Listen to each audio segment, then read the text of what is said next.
அடுத்ததாக நாம் அனைவர்களும் ஆவலோடு எதிர்பார்த்து கொண்டிருக்கிற இந்திய திருநாட்டின் பெருமையை உலகெங்கும் பறைசாற்றிய செட்டிநாட்டு சிங்கம் தனது கண்ணியமான நிர்வாகத்தால் தனது பதவிக்கு பெருமை சேர்த்த என்னாலும் எங்கள் அமைச்சர் உடல்நிலை சரியில்லாத பொழுதினும் நம்முடைய அழைப்பை ஏற்று இங்கு வருகை தந்திருக்கின்ற மரியாதை மிகுந்த ஐயா திரு ப. சிதம்பரம் அவர்களை மேடைக்கு அழைக்கிறோம்.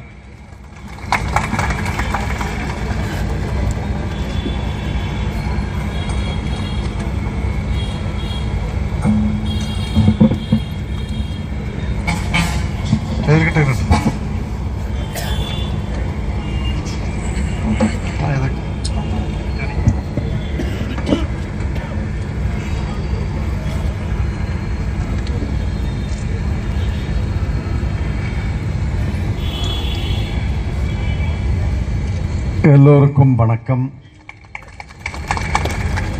தமிழ்நாடு ஜமாத்துல் உலமா சபை சார்பிலே வக்ஃப் திருத்த சட்டத்தை கண்டித்து நடைபெறக்கூடிய இந்த மாபெரும் பொதுக்கூட்டத்திலே தலைமையேற்றிருக்கும் மௌல்வி எம். முகமது இப்ராஹிம் ஃபைஜி ஹஜ்ரத் அவர்களே, முன்னிலை வைக்கின்ற அனைத்து பள்ளிவாசல் நிர்வாகிகள், உலமா பெருமக்கள், அனைத்து சமுதாய அமைப்புகளின் பொறுப்பாளர்களே, இங்கே வரவேற்புரை நிகழ்ச்சி தொகுப்பு துவக்குமுறை என்று நிகழ்த்திய மரியாதைக்குரிய முகமது ஐகரியா நாஃபி அவர்களே, ஷேக் முகமது அரிசி அவர்களே, முகமது ஃபத்துதீன் யூசிஃபி அவர்களே, KM முகமது ஃபாரூக் அவர்களே, சிறப்புரையாற்றிய அன்பிற்குரிய நண்பர் தமிழ்நாடு கூட்டுறவுத்துறை அமைச்சர் மாண்புமிகு சகோதரர் திரு பெரியகருப்பன் அவர்களே, காரைக்குடி சட்டமன்ற உறுப்பினர் மாங்குடி அவர்களே, சிவகங்கை நகர்மன்ற தலைவர் துரை ஆனந்த் அவர்களே, துணைத் தலைவர் கார் கண்ணன் அவர்களே,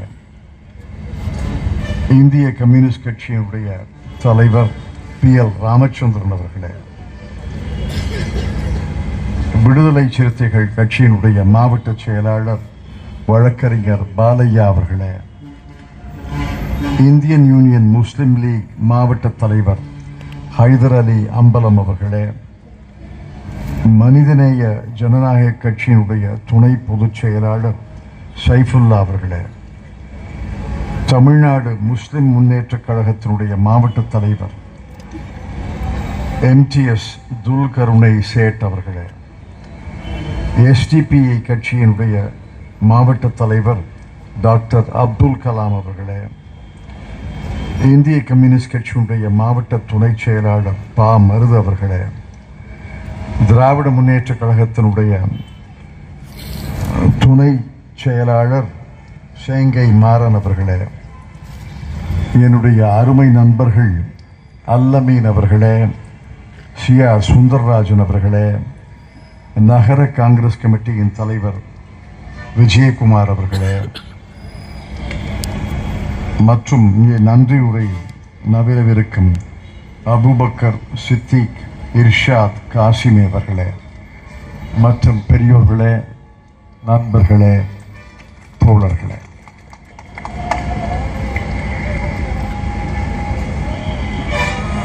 வக்ஃப் சட்டத்தினுடைய வரைவு சட்டம் வந்தபோதே முதலாக எதிர்த்து குரல் கொடுத்தது காங்கிரஸ் கட்சி என்று எல்லாருக்கும் தெரியும். அந்த முதல் குரல் இன்றும் ஒலிக்கிறது, என்றும் ஒலிக்கும். இந்த சட்டம் அமலாவதை நாங்கள் கடுமையாக எதிர்ப்போம் என்று முதல் கண் நான் தெரிவித்துக் கொள்ள விரும்புகிறேன். இந்த சட்டத்தை பொறுப்பு குழுக்கு அனுப்பினார்கள். காங்கிரஸ் கட்சியின் சார்பிலே நாடாளுமன்ற உறுப்பினர்கள் அந்த குழுவிலே இருந்தார்கள். அவர்கள் நீண்ட நெடிய விவாதங்களை நடத்தினார்கள். பல சாட்சிகளை குறுக்கு விசாரணை செய்தார்கள். இந்த வக்ஃப் வரைவு சட்டத்தில் உள்ள பிரிவுகளை எல்லாம் நுணுக்கமாக பார்த்து அதை அலசி ஆராய்ந்து இந்த பிரிவுகளிலே உள்ள பிழைகளை எல்லாம் எடுத்து சொன்னார்கள். ஆனால் அவற்றை எல்லாம் பொருட்படுத்தாமல் அரசு என்ன சொன்னதோ அந்த திருத்தங்களை மட்டும் வரைவு சட்டத்திலே நிறைவேற்றி அந்த குழு அறிக்கை தந்தது. அந்த குழு தந்த அறிக்கையை அப்படியே நாடாளுமன்றத்திலே நிறைவேற்றி இருக்கிறார்கள். நாடாளுமன்றத்திலே நிறைவேற்றி இருக்கிறார்கள் என்றால் இந்தியாவிலே எந்த அளவுக்கு பிளவு இருக்கிறது என்பதை நாடாளுமன்றத்திலேயே தெரிந்தது. நாடாளுமன்றத்தில் 235 நாடாளுமன்ற உறுப்பினர்கள் லோக்சபையில் மக்களவையில் எதிர்த்து வாக்களித்தார்கள். மாநிலங்களவையில் ஏறத்தாழ 88 உறுப்பினர்கள் எதிர்த்து வாக்களித்தார்கள். இந்த எதிர்த்து வாக்களித்த நாடாளுமன்ற உறுப்பினர்களை நான் பாராட்டுகிறேன். அவர்களுக்கு என்னுடைய வணக்கத்தை தெரிவிக்கிறேன். ஒவ்வொருவருடைய தொகுதியிலேயும் எல்லா சமுதாய மக்களும் இருப்பார்கள். இந்து சமுதாய மக்கள் தான் பெரும்பான்மையாக இருப்பார்கள். ஏனால் நாட்டில் பெரும்பான்மை இந்து சமுதாயத்தை சார்ந்தவர்கள்.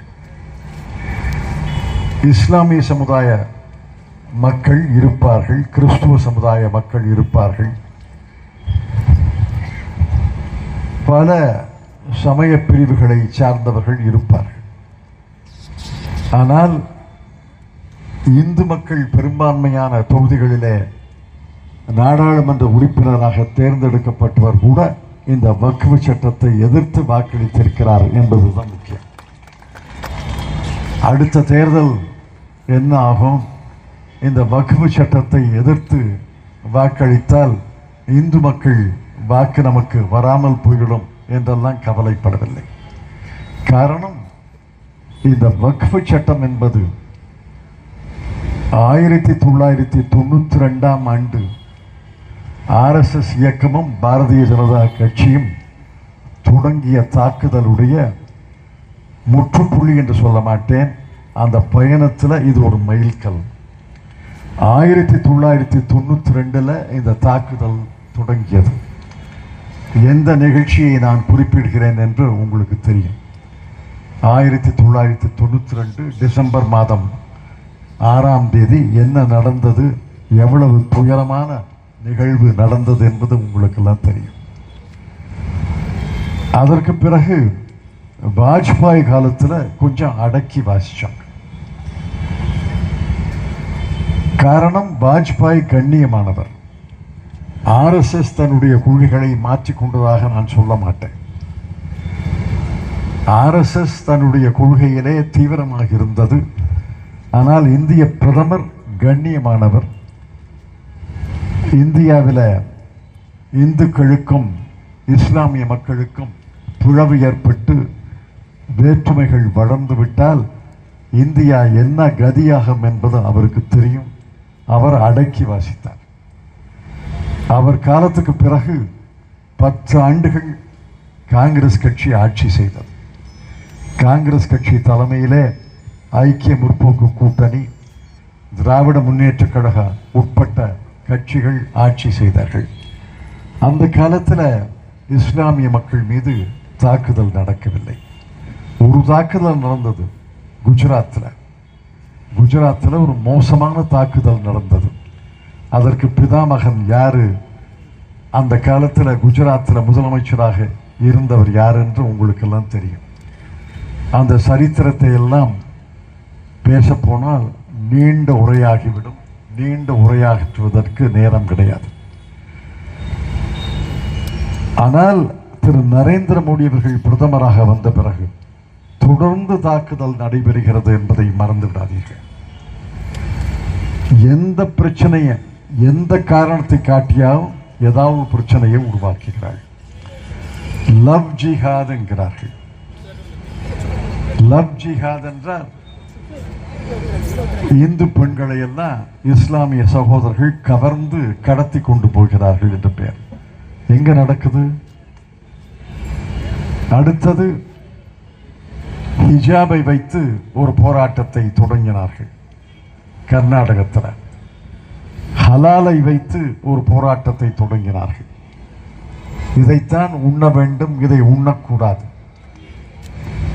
இதைத்தான் உடுத்த வேண்டும், இதை உடுக்கக்கூடாது என்று தொடர்ந்து சின்ன சின்ன பிரச்சனைகளை காலம் காலமாக இருந்து வரக்கூடிய பழக்க வழக்கங்களை எல்லாம் எதிர்த்து ஆங்காங்கே போராட்டங்களை நடத்தி இஸ்லாமிய மக்களை மிரட்டி பணிய வைக்க முடியுமா என்று பார்த்தார்கள்.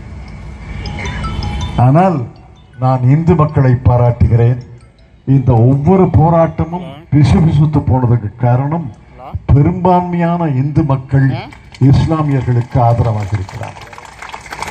அவர்கள் மதம், அவர்கள் மத வழிபாடு, அவர்கள் உணவு பழக்க வழக்கம், அவர்களுடைய உடை பழக்க வழக்கம், அவர்களுடைய வழிபாட்டு முறை, அவர்களுடைய திருமண முறை என்று நமக்கு இருப்பதைப் போல அவர்களுக்கு இருக்கிறது. நமக்கு இருப்பதைப் போல கிறிஸ்துவர்களுக்கு இருக்கிறது. நமக்கு இருப்பதைப் போல ஜைன சமுதாயத்தை சார்ந்த மக்களுக்கு இருக்கிறது. நமக்கு இருப்பதைப் போல சீக்கிய மதங்களுக்கு இருக்கிறது.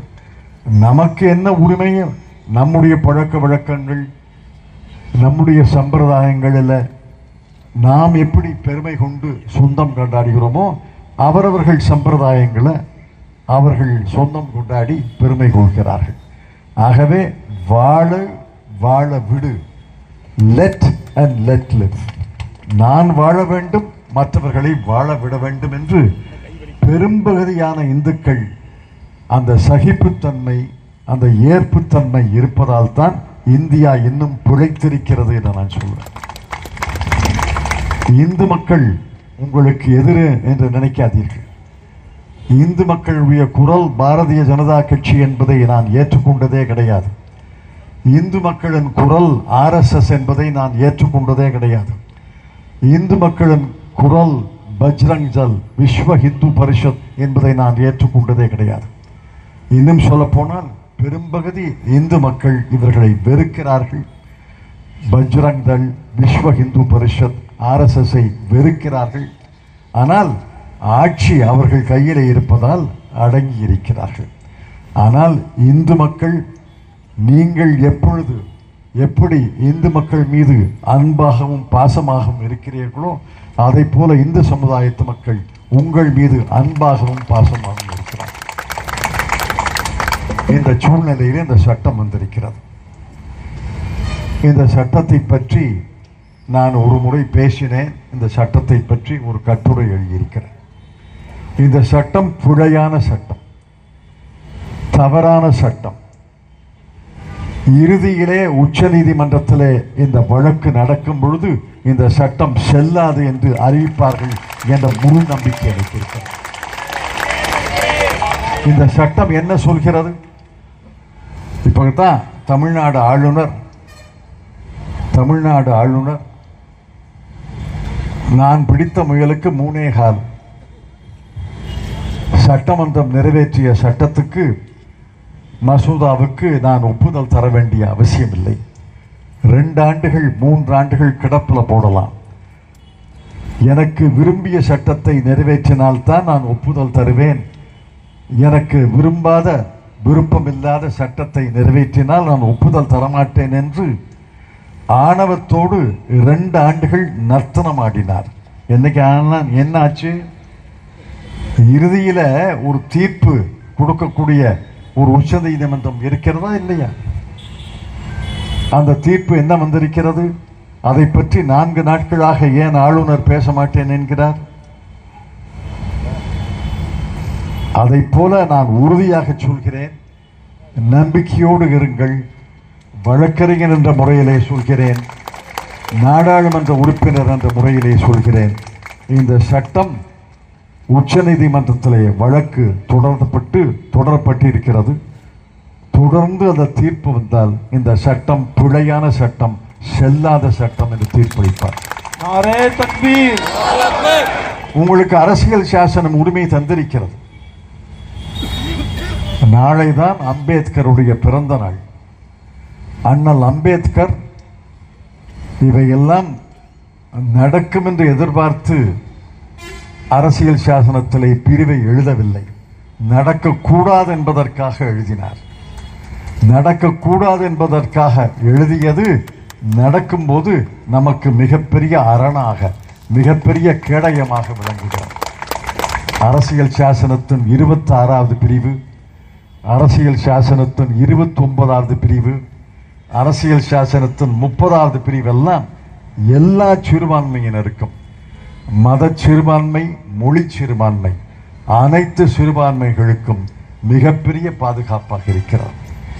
ஆகவேதான் உலகத்தில் இருக்க பெரிய அறிஞர்கள் எல்லாம் சொல்றாங்க, ஒரு நாடு நாகரிகமான நாடு, ஒரு நாடு ஜனநாயக நாடா, ஒரு நாடு சகிப்புத்தன்மை உள்ள நாடா என்பதை எப்படி அளவு பார்ப்பது, சிறுபான்மை மக்களை பெரும்பான்மை எப்படி நடத்துகிறது என்பதை வைத்துத்தான் ஒரு நாடு ஜனநாயக நாடா, மதச்சார்பற்ற நாடா, நாகரிக நாடா, சகிப்புத்தன்மை உள்ள நாடாக கருத முடியும் என்று சொல்கிறார். அதை அண்ணல் அம்பேத்கர் அவர்கள் உணர்ந்துதான் 1949 1950 அரசியல் சாசனத்தை எழுதும்போது இந்த முக்கியமான பிரிவுகளை அரசியல் சாசனத்தை எழுதினார். அந்த அரசியல் சாசனம் உங்கள் பக்கம் இருக்கும். அந்த அரசியல் சாசனம் உங்களுக்காக குரல் கொடுக்கும். அந்த அரசியல் சாசனம் உங்களை காப்பாற்றும் என்று நான் உறுதியாக சொல்ல விரும்புகிறேன். நாரே தக்பீர். சுருக்கமாக இந்த சட்டத்தை பார்க்க, இந்த சட்டம் என்ன சொல்லுது? இதுவரை இருந்த சட்டம், இதுவரை இருந்த பழக்கம் என்னவென்றால், யார் வேணாலும் இஸ்லாமிய சமுதாய மக்களுக்கு அவர்கள் நல்வாழ்வுக்காக தானம் கொடுக்கலாம். நான் கூட கொடுக்கலாம். இப்ப மத்திய பிரதேசத்தின் முதலமைச்சராக இருந்த திக்விஜய் சிங் அவர்கள் நாடாளுமன்ற மக்களவையில் எனக்கு அடுத்த இருக்கையில் இருக்கிறார். அவர் சொன்னாரு, நான் என்னுடைய ஊர்ல, ராய்கர்ங்கிற ஊர்ல, என்னுடைய ஊர்ல இஸ்லாமிய மக்களுக்கு அவர்கள் இறந்தவர்களின் உடல்களை புதைப்பதற்கு இடம் கிடையாது. அவர்கள் இடம் கேட்டார்கள். என்னுடைய சொந்த இடத்தை நான் தானமாக தந்தேன் என்று சொன்னார். அதை போல தமிழ்நாட்டில் பல இடங்களில் இந்து மக்கள் தானமாக தந்திருக்கிறார்கள். நிலத்தை தந்திருக்கிறார்கள், பணத்தை தந்திருக்கிறார்கள், மசூது கட்டுவதற்கு பணம் தந்திருக்கிறார்கள், தர்கா கட்டுவதற்கு பணம் தந்திருக்கிறார்கள். நான் சிறு குழந்தையாக இருந்தபோது சென்னை அண்ணா சாலை என்று இன்று அழைக்கப்படும் மவுண்ட் ரோடில் புகாரி ஹோட்டலுக்கு எதிராக ஒரு தர்கா இருக்கிறது, பல பேருக்கு தெரியும். ஒவ்வொரு வியாழக்கிழமையும் என்னுடைய தாயார் அந்த தர்காவுக்கு போவார். அந்த தர்காவை சுற்றி வந்து பூசிப்பார். என்னையும் அழைத்து கொண்டு போவார். இது தர்கா, இது கோயில், இது மாதா கோயில் என்ற பிரிவு தெரியாது. நான் படித்தது கிறிஸ்துவ பள்ளிக்கூடத்தில், கிறிஸ்துவ கல்லூரியில். அதில் மாதா கோயில் இருக்கும், மயிலாப்பூரில் கபாலீஸ்வர் கோயில் இருக்கும், மவுண்ட் ரோடில் தர்கா இருக்கும். 3 இடத்துலையும் சுவாமி தான் இருக்கிறாருன்னு என் தாயார் கூட்டிகிட்டு போவாங்க. 3 இடத்துலையும் சாமி கும்பிடுவாங்க. 3 இடத்துலையும் அவங்களும் சாமி கும்பிடும்போது நானும் சாமி கும்பிடுவேன். இது வேறு கடவுள், இது வேற கடவுள் என்றா பிரித்து பார்த்தோம். ஆக இந்து மக்கள், கிறிஸ்துவ மக்கள், சீக்கிய மக்கள் இஸ்லாமிய சமுதாயத்தினுடைய நல்வாழ்வுக்காக, நலனுக்காக தானம் கொடுப்பது இதுவரை வழக்கத்தில் இருந்தது. சட்டப்படி செல்லும் என்று உயர்நீதிமன்றங்கள் தீர்ப்பளித்திருக்கின்றன. இந்த சட்டம் அந்த உரிமையை பறிக்கிறது. உங்கள் உரிமையை பறிக்கல, என்னுடைய உரிமையை பறிக்கிறது. நான் கொடுக்கலாம், என்னுடைய உரிமையை பறிக்கிறது. உங்களுக்காக நான் தரலாம். எப்படி பல ஊர்களில் கோயில் கும்பாபிஷேகம் நடந்தா அந்த ஊரில் இருக்கிற இஸ்லாமியர்களுக்கு கூட நான் பணம் கொடுக்குறாங்க. அதில் ஒன்றும் அதிசயம் இல்லையே. என்னுடைய உரிமையை பறிக்கிறது, உங்களுடைய உரிமையை பறிக்கிறது. இந்த பறிப்பை, இந்த பிற்போக்கான ஷரத்தை, பிரிவை இந்த சட்டத்தில் பாரதிய ஜனதா கட்சி நிறைவேற்றி இருக்கிறது. அடுத்தது, யார் தானம் கொடுக்கலாம்? இஸ்லாமியர் அல்லாதவர்கள் தானம் கொடுக்காதுன்னு சட்டம் சொல்லுது. அதுவே புழை. இஸ்லாமியர்கள் தானம் கொடுக்கலாமா? அதுக்கு வரம்பு வைக்கிறாங்க. இஸ்லாமியராக 5 ஆண்டுகள் இருக்கணுமா? இது என்ன புதுசா இருக்கு? இந்து குடும்பத்தில் பிறந்தவன் இந்து, இஸ்லாமிய குடும்பத்தில் பிறந்தவன் முஸ்லிம். குழந்தை பருவத்திலிருந்தே அவன் முஸ்லிம் தான். 5 ஆண்டுகள் இஸ்லாமியராக இருக்க வேண்டும். இஸ்லாமிய வழிபாடு முறைகளை பின்பற்ற வேண்டும். அதுவும் பத்திரத்தின் மூலமாக தான் கொடுக்கணும். அந்த பத்திரமும் ஆங்கிலத்தில் ஒரு சொல்லை பயன்படுத்தி இருக்கிறாங்க.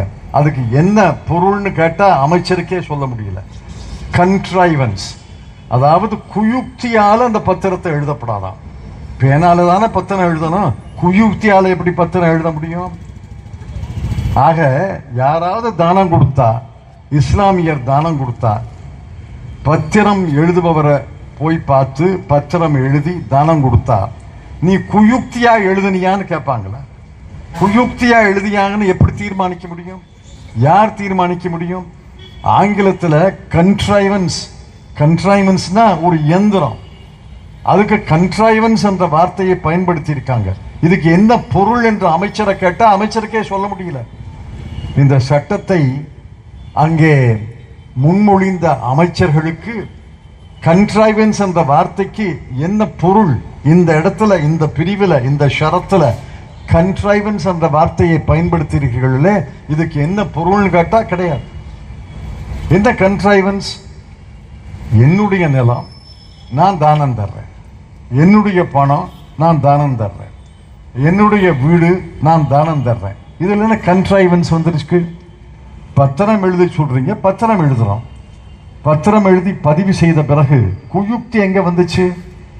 இந்த ஷரத்து மோசமான ஷரத்து என்று நான் கண்டிக்கிறேன். இந்த ஷரத்தும் செல்லாது என்று உச்சநீதிமன்றம் தீர்ப்பளிக்கும். नारे तकबीर. அடுத்தது, இன்னைக்கு பாரதிய ஜனதா கட்சியின் நேற்று வரை தலைவராக இருந்த முன்னாள் தலைவர் வாய் மலர்ந்து சொல்லியிருக்கிறார். என்ன சொல்றாரு? இந்த சட்டம் ஏன் வந்தது அப்படின்னு நிருபர்கள் கேட்கிறாங்க. அவரு தெரிஞ்சு சொன்னாரோ தெரியாம சொன்னாரோ, இஸ்லாமியர்கள் நலனுக்காக இந்த சட்டம் வந்ததாக சொல்லல. அப்படித்தான் பிரதமரும் உள்துறை அமைச்சரும் சொல்லி வர்றாங்க. இஸ்லாமிய மக்களுடைய நலனுக்காக இந்த சட்டத்தை கொண்டு வந்தோம். இஸ்லாமிய மக்களின் நலனுக்காக இந்த சட்டத்தை கொண்டு வந்தா இந்த மேடையில வந்து உங்களை எல்லாம் பார்த்து கேட்கணும். இஸ்லாமியர்களை அழைத்து பிரதமரோ உள்துறை அமைச்சரோ பேசியிருக்கிறாங்களா? உங்களுக்காக இந்த சட்டம், நீங்க சொல்லுங்க, நீங்க ஏற்றுக்கொண்டால் இந்த சட்டத்தை நிறைவேற்றுகிறோம், நீங்கள் ஏற்றுக்கொள்ளாவிட்டால் இந்த சட்டத்தை நிறைவேற்றவில்லை என்றெல்லாம் வெளிப்படையாக சொல்லியிருக்கணும். அப்படி கேட்ட மாதிரி தெரியல. நேற்று வரை தலைவராக இருந்த தமிழ்நாடு பாரதிய ஜனதா கட்சி தலைவர் இன்னைக்கு ஒரு புதிய கோட்பாடை கண்டுபிடிச்சிருக்கிறார், புதிய கருத்தை சொல்லியிருக்கிறார். ஏற்கனவே இஸ்லாமிய வக்ஃபுகளுக்கு நாடு முழுவதும் 18 லட்சம் ஏக்கர் இருந்தது. இப்ப இந்த 10 ஆண்டுகளில் ஏராளமான ஏக்கர் பூமி அவர்களுக்கு வந்திருக்கிறது. 58 லட்சம் ஏக்கர் வந்திருக்கிறது. இந்த 58 லட்சம் ஏக்கர் எப்படி வந்தது என்பதை கண்டுபிடிப்பதற்காகத்தான், அவர்கள் ஆக்கிரமித்து வந்ததா அல்லது திருடி வந்ததா எடுத்து வந்ததா என்பதை கண்டுபிடிப்பதற்காகத்தான் இந்த சட்டத்தை கொண்டு வந்தோம்னு சொன்னதுக்காக அவருக்கு நான் நன்றி சொல்ல கடமைப்பட்டிருக்கிறேன். ஆக ஏழை இஸ்லாமியர் மக்களுடைய நலனுக்காக இந்த சட்டம் கொண்டு வரல. இஸ்லாமிய வக்ஃபுகளுக்கு சொந்தமான நிலத்தை, இடங்களை, பணங்களை பறிப்பதற்காக இந்த சட்டம் வந்திருக்கு. சரி, இஸ்லாமியர்களுக்கு இவ்வளவு நிலம் இருக்கு, கிறிஸ்துவர்களுக்கு நிலம் இருக்கா இல்லையா? தமிழ்நாட்டில் அறநிலையத்துறைக்கு மட்டும் அறநிலையத்துறை அமைச்சர் இருக்கிறார். அறநிலையத்துறை துறைக்கு கீழே இருக்கிற கோயில்களுக்கு மட்டும் ஏறத்தாழ 5 லட்சம் ஏக்கர் பூமி இருக்கு. திருப்பதி தேவஸ்தானம் உட்பட ஆந்திராவில் இருக்கக்கூடிய கோயில்களுக்கு ஏறத்தாழ 5-6 லட்சம் ஏக்கர் இருக்கு. கிறிஸ்துவர்களுக்கு பல லட்சம் ஏக்கர் இருக்கு. இருந்துட்டு போட்டுமே. இஸ்லாமியர்களுக்கு 18 லட்சம் ஏக்கரோ, 28 லட்சம் ஏக்கரோ, 58 லட்சம் ஏக்கரோ இருந்தா இருந்துட்டு போதுமே. அதிலேயே நீங்க குறி வைக்கிறீங்க. அதை ஏன் கவர வேண்டும், பறிக்க வேண்டும் என்ற நோக்கத்தில் இந்த சட்டத்தை கொண்டு வரீங்க? இந்த சட்டம் என்ன சொல்லுதுன்னா, வக்ஃப் போர்டு தான் ஒரு மாநிலத்தில் பெரிய அமைப்பு. வக்ஃபுகளுக்கெல்லாம் நிர்வகிப்பதற்கு வக்ஃப் வாரியம், தமிழ்நாட்டில் ஒரு வக்ஃப் வாரியம் இருக்கு, தெலுங்கானாவில் ஒரு வக்ஃப் வாரியம் இருக்கு, கேரளத்தில் ஒரு வக்ஃப் வாரியம் இருக்கு. அந்த வக்ஃப் வாரியத்தில் பழைய சட்டம் என்ன சொல்லுதுன்னா, முஸ்லிம் அல்லாதவர் அந்த வக்ஃப் வாரியத்தில் இருக்க முடியாது. இப்ப இந்த சட்டம் என்ன சொல்லுதுன்னா, முஸ்லிம் அல்லாதவர்கள் நிச்சயமாக இருக்க வேண்டும். முஸ்லிம்களும் இருக்கலாம், முஸ்லிம் அல்லாதவர்கள் இருக்கணும். நான் கேட்கிறேன், அறநிலையத்துறை அமைச்சர், முன்னாள் அறநிலையத்துறை அமைச்சர் இதை ஆமோதிப்பார் என்று நினைக்கிறேன். இந்து சமய அறநிலைய சட்டம்னு தமிழ்நாட்டில் இருக்கு. அதே மாதிரி ஆந்திராவில் ஒரு சட்டம் இருக்கு. அந்த சட்டத்தை எடுத்து பாருங்க. 10வது பிரிவு 26வது பிரிவை பாருங்க. 10வது பிரிவு என்ன சொல்லுதுன்னா, HRNC இந்து சமய அறநிலையத்துறை ஆணையர், கமிஷனர் இந்துவாக இருக்க வேண்டும். துணை கமிஷனர் இந்துவாக இருக்க வேண்டும். அனைத்து ஊழியர்களும் இந்துவாக இருக்க வேண்டும். 26வது பிரிவு என்ன சொல்லுதுன்னா, கோயில்களுக்கு அறங்காவலர் நியமித்தால் அனைவரும் இந்துவாக இருக்க வேண்டும். அதில் ஒன்றும் அதிசயம் இல்லை, அதில் ஒன்றும் இயற்கை தான். இப்ப பழனி கோயிலுக்கு, திருச்செந்தூர் கோயிலுக்கு, திருத்தணி கோயிலுக்கு, மதுரை மீனாட்சி கோயிலுக்கு அறங்காவலர் அரசு நியமிக்கிறது என்றால் இஸ்லாமியராக நியமிப்பாங்க. இஸ்லாமியரை நியமித்தால், நான் இஸ்லாமியராக இருந்து அமைச்சர் என்னை பார்த்து, நீங்க மதுரை மீனாட்சி கோயிலுக்கு நீங்க இஸ்லாமியர் பரவாயில்ல, நீங்க அறங்காவலராக இருங்கன்னா எங்க உங்களுக்கு பைத்தியம் முடிச்சு போச்சா? நான் எப்படி மதுரை மீனாட்சி கோயிலுக்கு அறங்காவலராக இருக்க முடியும்? இந்துக்களை போடுங்கன்னு நான் சொல்ல மாட்டேன்னா? இஸ்லாமியர்கள் அவ்வளவு அறிவிலிகளா? இந்து கோயிலுக்கு அறங்காவலரை போட்டா ஏத்துக்குவாங்களா? அவங்களே மறுத்துருவாங்க. அதை போல இஸ்லாமிய வக்ஃபுக்கு இந்துவை எப்படி போடலாம், கிறிஸ்துவரை எப்படி போடலாம்? இப்ப கிறிஸ்துவ அறக்கட்டளைகள் இருக்கின்றன, கிறிஸ்துவ அமைப்புகள் இருக்கின்றன, கோயில்களுக்கு கிறிஸ்துவர்கள் இருக்கிறாங்க, அறங்காவலராக இருக்காங்க, கமிட்டியில் இருக்கிறாங்க. லே கமிட்டின்னு ஒரு கமிட்டி இருக்கு. அதுல முஸ்லிமை போட முடியுமா, இந்துவை போட முடியுமா? இது இஸ்லாமியர் மீது தொடுக்கப்பட்ட பிரத்யேகமான விசேஷமான தாக்குதல். இந்து கோயில்களுக்கு ஒரு இஸ்லாமியரை போட்டால் இந்த நாட்டில் புரட்சியே வெடிச்சிடும். அதை போல இஸ்லாமிய அமைப்புகளுக்கு இந்துவை போட்டால் ஏன் ஏற்றுக்கொள்ள வேண்டும்? எப்படி ஏற்றுக்கொள்ள முடியும்? இது இந்த சமுதாயத்துக்கு ஏற்பட்ட மிகப்பெரிய சவால். அந்தந்த மதத்தை சார்ந்தவர்கள் அந்தந்த மதத்தினுடைய அறநிலையங்கள், தர்ம நிலையங்களை நிர்வகிக்கணும். சிங்கப்பூர்ல அப்படித்தான், இலங்கையில் அப்படித்தான், எல்லா நாடுகளிலையும் அப்படித்தான். எந்த நாட்டிலேயாவது ஒரு மதத்தினுடைய வழிபாடு தலங்களை, அறநிலையங்களை, தர்ம நிறுவனங்களை இன்னொரு மதத்தினர் நிர்வகித்ததாக ஒரு உதாரணத்தை உலகத்திலேயே சொல்ல முடியாது. இந்த கண்டுபிடிப்பை பாரதிய ஜனதா கட்சி செய்திருக்கிறது. இந்த பிரிவு நிச்சயமாக சட்ட விரோதமானது.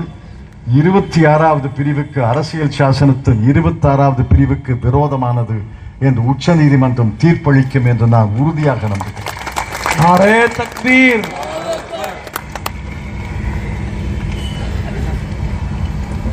கடைசியாக ஒரு பெரிய புகை இப்ப தாவா வருது.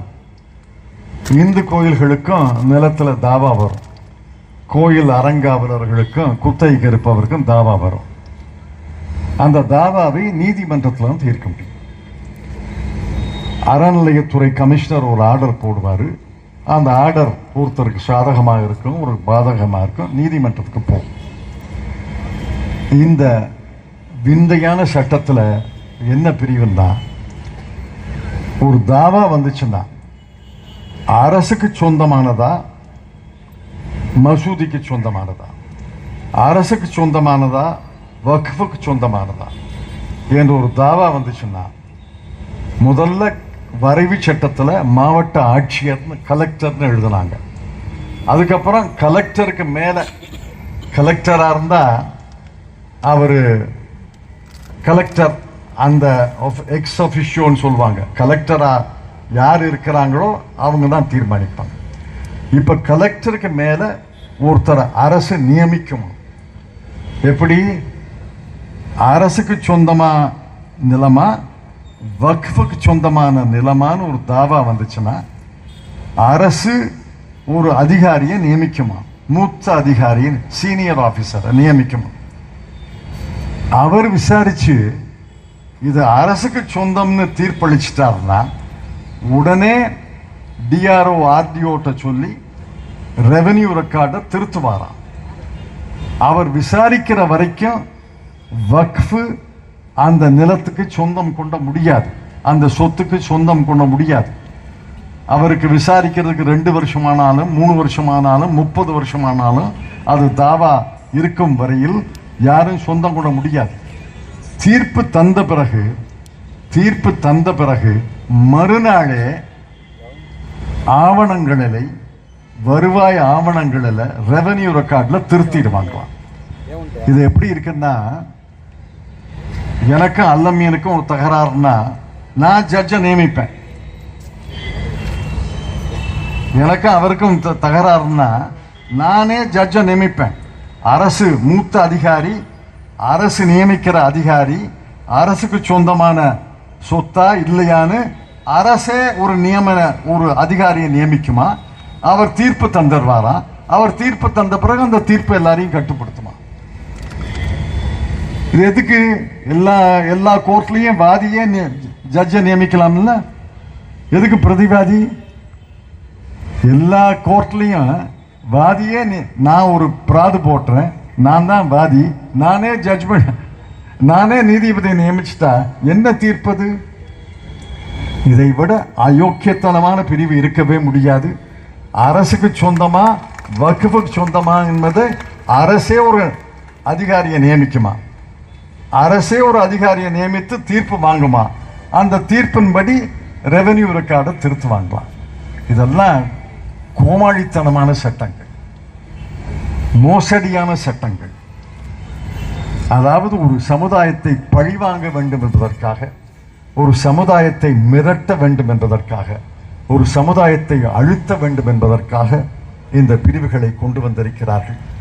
ஆனால் நல்ல வேளையாக இந்த நாடு இன்னும் கொஞ்சம் கொஞ்சமா பறித்தாலும் இன்னும் ஜனநாயக நாடு தான். இந்த நாடு இன்னும் சில நீதிபதிகள் தவறு செய்தாலும் பெரும்பான்மையான நீதிபதிகள் உயர் நீதிமன்றத்தில், உச்ச நீதிமன்றத்தில் நேர்மையான நீதிபதிகள். அரசியல் சாசனப்படி, சட்டப்படி தான் தீர்ப்பளிப்பார்கள். நேர்மையானவர்கள், ஒழுக்கமானவர்கள். இந்த சட்டம் நிச்சயமாக நம்முடைய போராட்டம் வெல்லும். அதற்காக தெருக்களில் இறங்கி போராடணும்னு நான் சொல்லலை. மேற்கு வங்காளத்தில் தெருவில் இறங்கி போராடி இருக்கிறாங்க. 3 பேர் உயிரிழந்திருக்கிறார்கள். நான் உங்களை எல்லாம் மெத்த பணிவோடு கேட்டுக்கொள்கிறேன். உங்களுக்கு ஆதரவு இல்லை என்று நினைக்காதீர்கள். நாடே உங்களுக்கு ஆதரவாக இருக்கிறது. नारे तकबीर. இந்திய தேசிய காங்கிரஸ், திராவிட முன்னேற்றக் கழகம், இந்திய கம்யூனிஸ்ட் கட்சி, மார்க்சிஸ்ட் கம்யூனிஸ்ட் கட்சி, மறுமலர்ச்சி திராவிட முன்னேற்றக் கழகம், விடுதலை சிறுத்தைகள் கட்சி, மனிதநேய கட்சி, மக்கள் நீதி மைய கட்சி அனைத்தும் உங்களுக்கு ஆதரவாக இருக்கிறார்கள். ஜனநாயக முறையிலே வெற்றி பெறுவோம். ஜனநாயக முறையிலே நாங்கள் ஆட்சிக்கு வந்தால் இந்த சட்டத்தை ரத்து செய்வோம். இடையில வழக்கு நடந்தால் எங்கள் வழக்கறிஞர்கள் உங்களுக்காக உச்சநீதிமன்றத்திலே வாதாடுவார்கள். வாதாடுவது மட்டுமல்ல, உச்சநீதிமன்றத்திலே நிச்சயமாக நியாயத்தின் பக்கம், தர்மத்தின் பக்கம், நீதியின் பக்கம் உச்சநீதிமன்றம் தீர்ப்பளிக்கும் என்று நான் உறுதியாக நம்புகிறேன். ஆகவே தயவு செய்து தெருக்களிலே இறங்கி போராட வேண்டாம். உங்களுக்கு மிகப்பெரிய ஆயுதம் இருக்கிறது, மிகப்பெரிய ஆயுதம். 5 ஆண்டுகளுக்கு ஒரு முறை அந்த ஆயுதத்தை பயன்படுத்துகிறீர்கள். இப்ப நாடாளுமன்றத்துக்கு ஒரு முறை, சட்டமன்றத்துக்கு ஒரு முறை அந்த ஆயுதத்தை பயன்படுத்துகிறீர்கள். அந்த ஆயுதம் உங்களிடம் இருக்கும் வரை உங்கள் உரிமைகளை யாருமே பறிக்க முடியாது. பறிப்பதைப் போல தோணலாம், ஆனால் இறுதியிலே அந்த ஆயுதம்தான் வெல்லும் என்பதை நம்பிக்கையோடு இருங்கள். 2026 ஒரு தேர்தல் வருது, 2027 உத்தரப்பிரதேசத்தில் தேர்தல் வருது, பல மாநிலங்களில் தேர்தல் வருகிறது. அடுத்தது 2029 நாடாளுமன்றத்துக்கு தேர்தல் வருகிறது. அந்த தேர்தலிலே உங்கள் சமுதாயத்தை, உங்கள் மதத்தை, உங்கள் பழக்க வழக்கங்களை, உங்கள் சம்பிரதாயங்களை, உங்கள் சடங்குகளை யார் காப்பாற்றுகிறார், யார் எதிர்க்கிறார் என்பதை தெளிவாக தெரிந்து அந்த ஆயுதத்தை பயன்படுத்துங்கள். உங்களை எல்லாம் மெத்த பணிவோடு கேட்டுக்கொள்கிறேன். தெருக்களிலே இறங்கி சண்டை போட வேண்டிய அவசியம் இல்லை. தெருக்களிலே இறங்கி யாரோடு சண்டை போட போகிறீர்கள்? இந்து மக்களுக்கு உங்களோட சண்டையே இல்லையா? இந்து மக்களுக்கு உங்களோட சண்டையே கிடையாது. சில அதி தீவிரவாதிகள் வேணா இஸ்லாமியத்தை எதிரான மதமாக, பகையான மதமாக கருதலாம். நாங்கள்லாம் உங்களை பகைவர்களாக கருதுவது கிடையாது, ஒரு நாளும் கருத மாட்டோம். உங்களுக்கு நாங்கள் ஆதரவாக இருப்போம், எங்களுக்கு நீங்கள் ஆதரவாக இருக்க வேண்டும். நிச்சயமாக அந்த நாட்டில் நீதி வெல்லும் என்று சொல்லி இந்த மாபெரும் பொதுக்கூட்டத்தை ஏற்பாடு செய்த அனைவருக்கும் என்னுடைய நன்றியை தெரிவித்து, நிச்சயமாக நீதி வெல்லும் என்ற நம்பிக்கையோடு வீட்டுக்கு போக வேண்டும் என்று சொல்லி நன்றி தெரிவித்து விடைபெற்றுக் கொள்கிறேன். வணக்கம்.